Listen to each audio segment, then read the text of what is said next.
나의 삶을 주도하는 것이 무엇인가? 나를 지배하는 것이 무엇인가?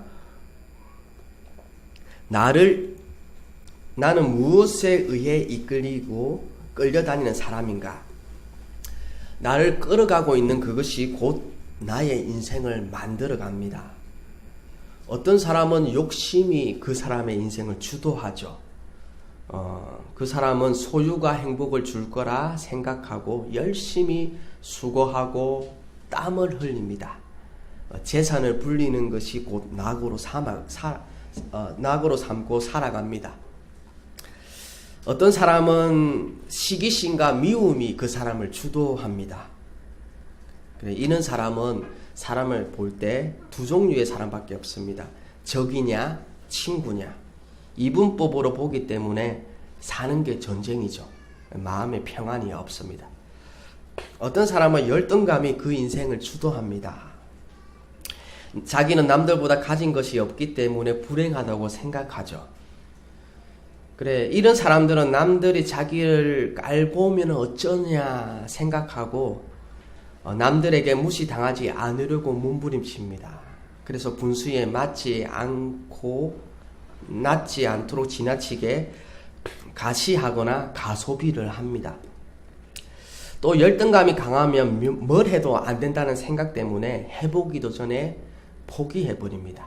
직장생활도 그렇죠. 조금 하다가 포기하고 조금 하다가 포기하고. 또 어떤 사람은 다른 사람들의 말이 그 사람을 주도합니다.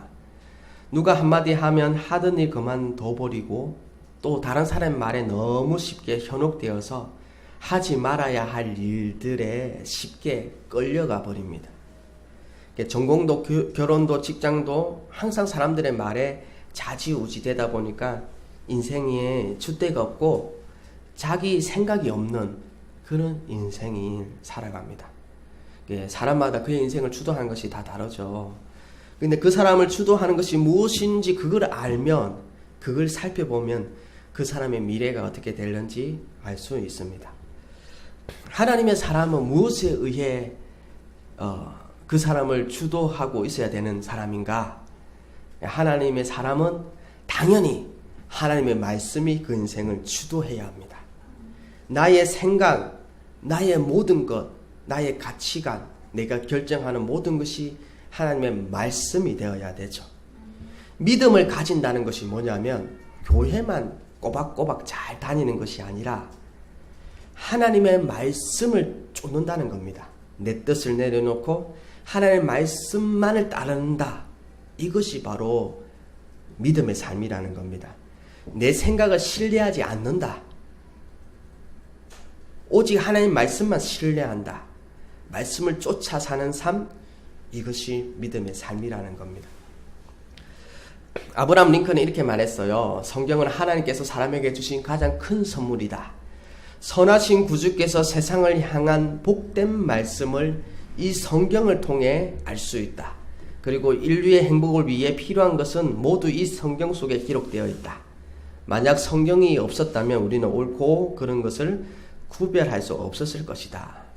그렇게 말했습니다.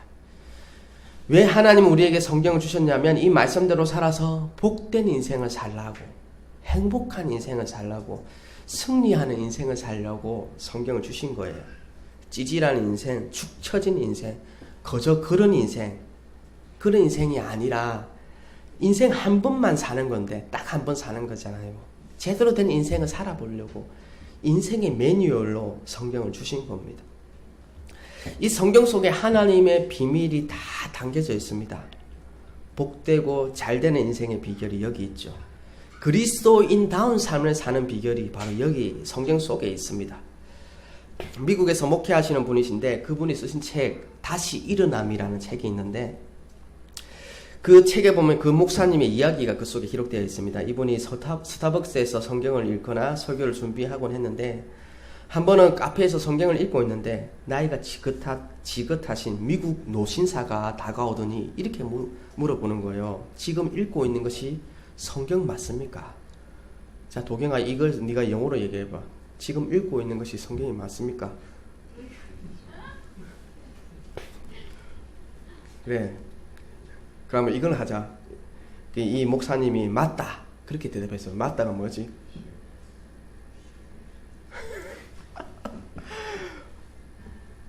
맞다 하면 쉽게 맞다라고 대답하자 갑자기 그분의 눈에 눈물이 걸렁걸렁 맺히더니 성경을 읽고 있던 그 목사님의 손을 꽉 잡으면서 이렇게 얘기하는 거예요. 고맙습니다. 이거는 영어로 할 수 있잖아. 고맙습니다. 고맙습니다. 라고 연발하면서 인사를 하시더라는 거예요. 그리고는 손에다가 $100짜리 지폐 하나를 꼭 쥐어 주시더라는 겁니다.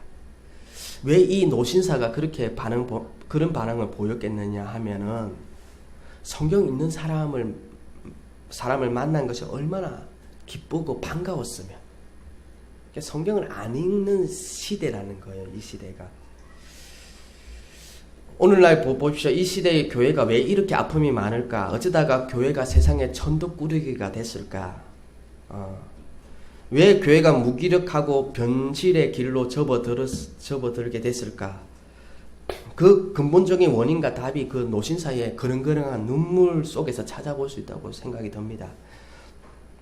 교회를 다니는데 성경을 갖가지 하지 않고 성경의 가르침과 전혀 상관없는 삶을 살아가는 사람들이 너무나 많아졌기 때문에 이 시대의 교회는 교회당은 세상에서 말하는 흉물이 되어버렸고 그리스도인들은 뭡니까? 세상 사람들이 정 싫어하는 꺼려하는 그런 사람이 되어져 가고 있습니다. 우리는 말씀의 사람이 되어야 합니다. 말씀의 사람. 제가 옛날에 이런 고민을 했었어요. 사람들이 교회 안에서 이게 수년 동안 신앙생활 하다 보니까 교회 안에 사람들이 대체적으로 이 변화가 잘 안 일어나는 겁니다. 도대체 하나님은 나한테 목사를 하라고 했는데 사람들을 보니까 말씀을 통해서 변화되는 사람이 잘 안 보이는 거예요.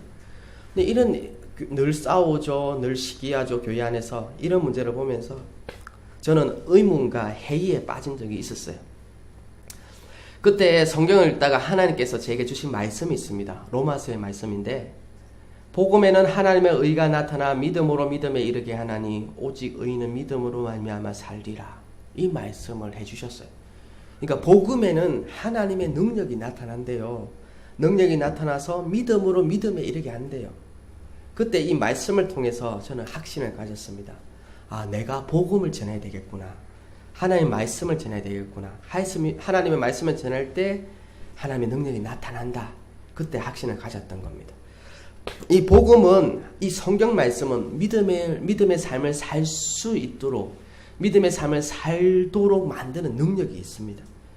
그리스도인다운 삶을 살게 만드는 능력이 바로 이 성경 말씀에 있다는 거예요. 이 하나님의 말씀은 우리를 치유하고 회복시키시고 변화시키시는 능력이 하나님 말씀 안에 있다는 겁니다. 자, 오늘 본문 52절 말씀 보십시오. 여호와여 주의 옛 규례들을 내가 기억하고 스스로 위로하였나이다. 이 말씀이 무슨 말이냐면 다윗이 말씀으로 스스로를 위로했다는 이 말이 뭐냐면 말씀을 읽을 때에 이 말씀이 저절로 말씀을 통해서 내가 치유되었다는 말입니다. 그러니까 하나님 말씀을 묵상할 때 내 영혼의 치유가 일어났다는 겁니다. 어떤 집사님이 성경 속으로라는 프로그램에서 같이 하는 성경 통독을 하게 됐습니다. 근데 이분이 그냥 성경을 그냥 아무것도 안 했는데 성경을 쭉 읽다가 자기의 병이 치유가 됐어요. 평소에는 안 읽는 분인데 그냥 성경 속으로라는 성경 통독 프로그램을 같이 하다 보니까 성경을 읽는 가운데 병이 나았던 겁니다. 이분이 이렇게 간증해요. 나는 성경 말씀을 계속 가기만 했을 뿐인데 내 몸의 치유와 회복이 시작되었다. 시술 이후에 불편했던 왼쪽 마비와 그리고 발목 인대 파열로 인해 붙잡았던 지팡이 더 이상 필요하지 않게 되었다. 이제 내게 치유를 시작하신 하나님께서 본래 창조하셨던 내 모습으로 회복해 주실 것을 믿는다. 그러나 내 몸에 나타났던 치유보다 더 기쁜 것은 사망의 음침한 골짜기를 걷고 있는 내게 생수의 강으로 내 영혼을 인도하신 것이다. 뭐라 표현할 수 없는 한없는 은혜다. 내게 주어진 뜻밖의 선물을 다니엘서 7장 12절을 읽으며 확실히 알게 되었다. 내가 하나님 앞에서 스스로 겸비하던 그날부터 너의 말이 응답을 받았느니라. 하나님 말씀을 읽을 때 하나님 말씀은 스스로 우리 영혼을 치유하기 시작합니다. 어떤 분이 이런 말을 했어요. 성경 말씀을 자꾸 읽으니까, 말씀을 자꾸 들으니까 예전에 죄로 여기지 않는 것들이 이제는 죄로 여겨지기 시작되었다. 그런 고백을 해요. 예전엔 죄로 생각 안 했는데 성경을 읽다 보니까 그것이 죄로 여겨졌다는 거예요. 이게 이분은 성경을 제대로 읽은 거예요. 말씀이 나의 양심을 찌르고 나를 책망하게 되면 그 영혼이 정말 소망이 있는 겁니다. 회개하고 돌이키는 그 영혼을 하나님은 얼마나 기뻐하시겠습니까? 사람이 얼마나 교만한지 제가 아는 분이 있어요. 이분은 몇 달 전에 은혜를 받았어요. 은혜를 받은 지 이제 몇 달밖에 안 됐어요. 그러니까 첫사랑이 감격스러워할 때가 아닙니까? 그런데 그 은혜를 받은 지가 불과 엊그제인데 이제는 뭘 하냐면 세상을 막 비판하고 있어요. 이 더러운 세상, 문제 많은 세상, 마치 그 은혜 받은 것이 자기의 공로나 자기가 남들보다 더 선했기 때문에 은혜 받은 것처럼 자랑하고 그렇게 살지 못하는 사람들을 마구 비난하는 거예요. 그러니까 하나님의 은혜는 그런 게 아닌데 나 같은 죄인을 사랑하시나 하면서 하나님의 은혜는 저 세상을 향해서 손가락질 하는 것이 아니라 부패하고 가정스러운 내 안에 있는 죄를 손가락질하게 만드는 거지 않습니까? 근데 이런 경우가 너무 많다는 거예요. 하나님의 은혜를 받고 난 다음에 그 은혜가 내 안으로 작용해야 되는데 세상에 예수를 믿지 않는 저 사람들, 예수를 믿지 않고 늘 악을 행하고 있는 저 사람들을 향해서 비난하고 있는 겁니다. 그래서 우리는 성경을 통해서 늘 찔림을 받아야 합니다. 지난주 우리 수요일에 브라이언 박 목사님 통해서 회개 많이 했지 않습니까? 회개하는 삶을 우리가 늘 살아야 된다고 이분이 말하지 않습니까? 근데 뭘 회개해야 될지 모르잖아요. 찔림을 받아야 회개할 수 있는데. 그러니까 성경을 항상 읽어야 되는 겁니다. 말씀을 통해서. 성경을 읽으면서 찔림을 받는다, 반성이 된다, 회개하고 싶다라는 생각이 드는 것 자체가 진짜 복이라는 겁니다. 참된 복, 진짜 복이 뭐냐면 내 작은 양심에서 이것이 내가 잘못됐구나, 이것이 죄구나, 내 양심이 찔림을 받고 내 양심이 변화가 되고 내 양심이 하나님의 말씀을 통해서 책망받는 것이 진짜 은혜라는 겁니다. 은혜 받는 거는 뭐 은사 받고 뭐 방언을 말하고 이것도 은혜겠지만 진짜 은혜는 내 안으로 작용하는 겁니다. 뭐 술, 담배 이것 사실 토론 많이 해요. 뭐 이런 저희 목사들도 이런 얘기하는데 술과 담배가 뭐 세계관 수업하면서 죄냐 죄가 아니냐 이런 논란이 있잖아요. 그런데 성령 안에 들어가 보면 하나님께서 책망하십니다. 이거 성경 읽다가 술과 담배 평소에는 죄로 여기지 않았는데 어느 날 성경을 읽다가 잘못됐다는 생각이 들어옵니다. 이런 것이 깨달아지는 것이 진짜 은혜라는 겁니다. 남을 미워하는 거, 사실 우리의 본성이 남을 미워하잖아요. 근데 미워하는 그것이 깨달아진다. 그게 죄다. 그게 성령께서는 죄라고 내 마음을 가슴 아프게 나를 책망하는 것, 이것이 깨달아지는 것이 진짜 은혜라는 겁니다. 그리고 부정적인 생각들, 하나님을 신뢰하지 못하는 것들, 이것이 깨달아지는 것이 은혜라는 겁니다. 그래서 회개거리가 많다. 그러면 늘 회개거리가 많다면 그분은 신앙생활 정말 제대로 하고 있는 거라는 겁니다. 설교를 듣는데 말씀을 읽는데 자꾸 반성이 된다. 그러면 신앙생활을 정말 정상적으로 잘하고 있다는 말이라는 겁니다. 하나님의 이 성경 말씀이 우리에게 주는 최대 축복이 뭡니까?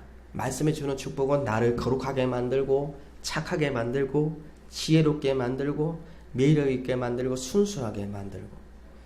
하나님의 말씀을 읽다 보면 나도 모르게 하나님의 말씀이 나를 깎아냅니다. 하나님의 말씀이 나를 다듬고 있죠. 하나님의 사람으로 깎고 다듬고 있습니다. 그래서 말씀을 가까이 하고 말씀을 읽고 사는 사람은 올해가 다르고 내년이 다르고 내후년이 다릅니다. 성장하고 있기 때문에. 사실 우리 안타깝게도 주변에 보게 되면 분명히 믿음은 좋은 분인데 나이가 들수록 나쁘게 변하는 분들 많죠. 처음에는 그렇게 아름다운 믿음을 가지고 신앙생활을 시작했던 분이 10년, 20년, 30년 지나면서 믿음이 더 좋아져야 되는데 믿음이 더 나빠지는 경우가 생각보다 많이 있습니다. 이런 분들의 특징이 뭐냐면 자신의 신앙 지식이나 과거의 경험, 은혜 받았던 경험, 자신의 생각, 자기의 가치관, 자신의 신앙관, 여기에 의존해서 신앙생활을 하기 때문입니다. 신앙생활이 뭐냐면 10년, 20년, 30년 계속 시간이 지나면서 성경을 읽으면서 내가 깨지고 성경 말씀을 통해서 내가 책망받고 그래서 내 가치가, 내 의지, 내 생각들이 점점 깨져가고 하나님의 말씀으로 채워지는 것인데 그걸 안 하고 있기 때문에 그런 겁니다. 그러니까 예수를 믿어도 하나님의 말씀 가운데 10년 동안 신앙생활을 했다면 성경을 읽고 성경을 가까이 하고 성경을 따르는 삶을 살았으면 10년 동안 깨어진 삶이 10년 되어야 되는데 그게 아니라 그 반대로 성경과 반대로 나아가기 때문에 변화가 일어나지 않는 겁니다. 보십시오. 신앙생활 10년, 20년, 30년 지나도 지속적으로 성경을 읽지 않고 성경을 통해서 책망을 받지 않으니까 무슨 일이 일어나느냐. 목사의 예를 들겠습니다. 제가 나이가 50, 60 들지 않습니까? 그러면 나이가 드니까 목사니까 내 주변에 저를 야단치거나 뭐라 하는 사람이 적어집니다. 제가 잘못 판단하고 제가 잘못 행동했을 때 주변 사람이 틀렸다고 지적을 못하죠. 목사니까. 나이도 있으니까. 지적하는 사람도 사라집니다. 그리고 어디 목사한테 이러면서 그런 사람이 있으면 그런 부목사 있으면 짐 싸라 이렇게 할 거 아닙니까? 또 담임 목사가 수십 년 동안 신앙생활 하다 보니까 힘이 생기죠. 힘이 생기니까 마음대로 사람들을 좌지우지합니다. 내게 좋은 소리만 하는 사람만 가까이 두게 되죠. 싫은 소리 하는 사람들 다 멀리해버립니다. 싫은 소리 하는 사람들은 다 불순종한다고 목사의 권위에 도전한다고 다 내쳐버립니다. 근데 이런 사람이, 이런 분이 왜 문제가 생기냐면 자기 스스로 성경을 읽으면서 말씀을 통해서 내가 책망받으면 성령을 통해서 성경을 읽으면서 책망받으면 괜찮은데 성경을 가까이 하지 않으니까 책망을 받지 않으니까 점점 이상하게 변하는 겁니다. 목사뿐만 아니라 누구나 예외가 없어요. 젊었을 때 그렇게 신실하게 신앙생활을 했던 분이 어느 순간 가보니까 그분이 옹졸해져 있는 거예요. 어느 순간 가보니까 딱딱하게 굳어 있는 겁니다. 어느 순간 가보니까 그분의 생각이 폐쇄적으로 되어 있는 거예요. 왜 그러느냐? 성경을 통해서 책망받지 않았기 때문입니다. 그래서 우리는 늘 성경을 읽어야 돼요. 성경을 읽으면서 이렇게 늘 기도해야 됩니다. 성경을 그냥 읽으면 안 됩니다. 성령님, 이 말씀을 통해서 제게 말씀하여 주시옵소서. 말씀을 통해서 저를 책망해 주십시오. 책망받으면 소망이 있는 겁니다. 우리 그런 얘기 하죠. 신앙생활이 뜨거웠는데 갈수록 식어진다. 하나님이 이상이 있는 거예요? 아니에요. 5년 뒤, 10년 뒤, 20년 뒤 더 뜨거워질 수 있습니다. 책망받으면, 성경을 꾸준히 읽으면.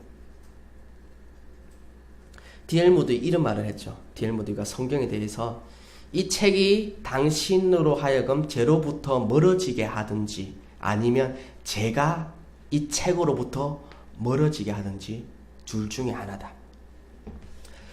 무슨 말이냐면 말씀을 가까이 하게 되면 죄를 생각할 겨를이 없어진다.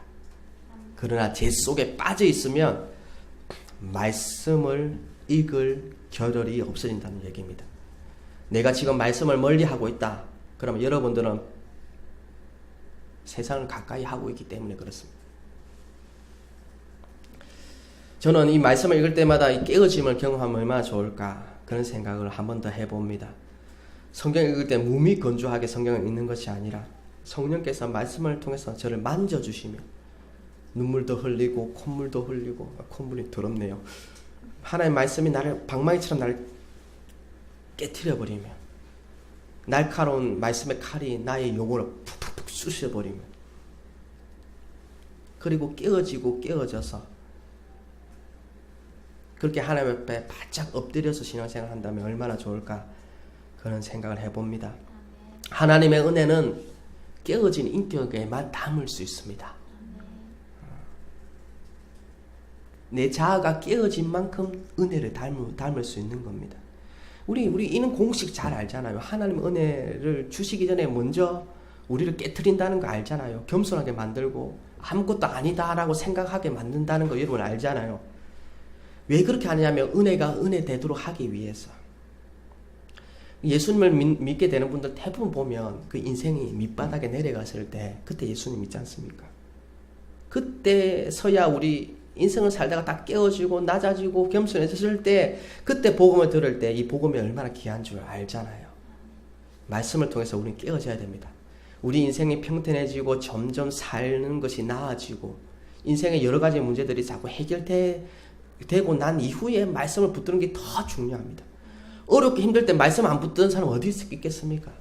근데 내 인생이 끝까지 잘 되기 위해서, 끝까지 승승장구하기 위해서는 이 말씀을 붙들어야 합니다.